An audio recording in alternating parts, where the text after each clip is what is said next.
ಇವತ್ತು ಥೈರಾಯ್ಡ್ಗೆ ಯೋಗಾಸನದ ಅಭ್ಯಾಸ ಮಾಡೋಣ ಬನ್ನಿ. ಮೊದಲಿಗೆ ಸರ್ವಾಂಗಾಸನ ಮತ್ತು ಹಲಾಸನಗಳ ಅಭ್ಯಾಸವನ್ನು ಮಾಡೋಣ. ಸರ್ವಾಂಗಾಸನ, 2 ಕಾಲುಗಳನ್ನ ಜೋಡಿಸಿ ನಿಧಾನವಾಗಿ 2 ಕಾಲುಗಳನ್ನ 90 ಡಿಗ್ರಿಗೆ ಎತ್ತಿ ನಿಮ್ಮ ಕೈಗಳ ಹಸ್ತಗಳ ಸಹಾಯದಿಂದ ನಿಮ್ಮ ವೃಷ್ಟ ಭಾಗಕ್ಕೆ ಸಪೋರ್ಟ್ ಕೊಟ್ಟು ಮೇಲೆ ಬರಬೇಕು. ಹೀಗೆ ಮೇಲ್ಗೆ ಬಂದು ಮೇಂಟೈನ್ ಮಾಡಿ ನಂತರ ಹಲಾಸನದ ಅಭ್ಯಾಸವನ್ನು ಮಾಡೋಣ. ನಿಮ್ಮ 2 ಕಾಲುಗಳನ್ನ ಹಿಂದಕ್ಕೆ ತಗೊಂಡೋಗಿ ಹಲಾಸನದಲ್ಲಿ ಮೇಂಟೈನ್ ಮಾಡಿ ನಿಧಾನವಾಗಿ ಮೇಲೆ ಬನ್ನಿ. ಸರ್ವಾಂಗಾಸನ. ಸೇತುಬಂಧಾಸನದ ಅಭ್ಯಾಸ ಮಾಡೋಣ. ನಿಮ್ಮ 2 ಕಾಲುಗಳನ್ನ ಮಡಚಿ ದೇಹದ ಪಕ್ಕಕ್ಕೆ ತಗೊಬನ್ನಿ. ನಂತರ 2 ಕೈಗಳ ಸಹಾಯದಿಂದ ನಿಮ್ಮ ಕಾಲುಗಳನ್ನ ಇಟ್ಕೊಂಡು ಈ ಸ್ಥಿತಿಯಲ್ಲಿ ಮೇಂಟೈನ್ ಮಾಡಿ ಮತ್ತು ಮತ್ಸ್ಯಾಸನದ ಅಭ್ಯಾಸವನ್ನು ಮಾಡೋಣ. 2 ಕಾಲುಗಳು ಜೋಡಿಸಿ ಕೈಗಳನ್ನ ಜೋಡಿಸಿರಲಿ.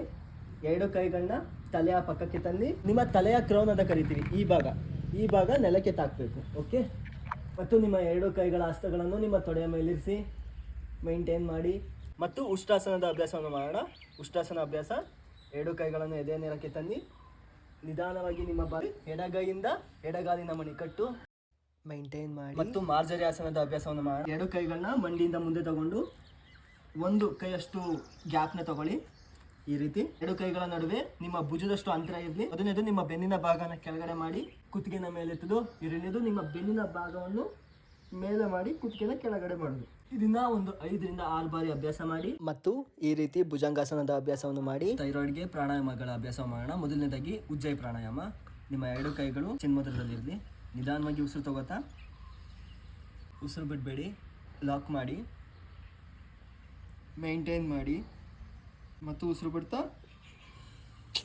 ಮೇಲೆ ಬನ್ನಿ. ಇದನ್ನ 5 ರಿಂದ 10 ಸಲ ಅಭ್ಯಾಸ ಮಾಡಿ. ನಂತರ ನಾಡಿ ಶೋಧನ ಪ್ರಾಣಾಯಾಮದ ಅಭ್ಯಾಸ ಮಾಡೋಣ. ನಿಮ್ಮ ಎಡಗೈ ಚಿನ್ಮುದ್ರ, ಬಲಗೈ ನಾಸಿಕಾಗ್ರ ಮುದ್ರ, ಈ 2 ಬೆರಳನ್ನ ಮಡಚಿ ಎಡ ಮೂಗಿನ ಒಳ್ಳೆಯಿಂದ ಉಸಿರನ್ನ ಒಳಗಡೆ ತಗೊಳ್ಳಿ. ಬಲ ಮೂಗಿನ ಒಳ್ಳೆಯಿಂದ ಉಸಿರನ್ನ ಆಚೆ ಬಿಡಿ.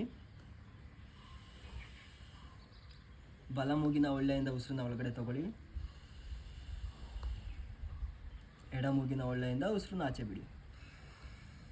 ಕೊನೆಯದಾಗಿ ಭ್ರಾಮರಿ ಪ್ರಾಣಾಯಾಮದ ಅಭ್ಯಾಸ ಮಾಡೋಣ. ಮುಷ್ಟಿ ಇಟ್ಟು ನಿಮ್ಮ ತೋರ್ಬೆರಳನ್ನ ಮಾತ್ರ ಆಚೆ ತೆಗೀರಿ. ನಿಮ್ಮ 2 ತೋರ್ಬೆರಳಿನಿಂದ ನಿಮ್ಮ ಕಿವಿಯ ಫ್ಲಾಪ್ ಅಂತ ಕರಿತೀವಿ, ಇದನ್ನ ಮುಚ್ಚಿದಾದ್ಮೇಲೆ ದೀರ್ಘವಾಗಿ ಉಸಿರನ್ನ ತಗೋತಾ ಉಸಿರು ಬಿಡಬೇಕಾದ್ರೆ ಮಾಕಾರದ ಉಚ್ಚಾರಣೆ ಮಾಡಬೇಕು.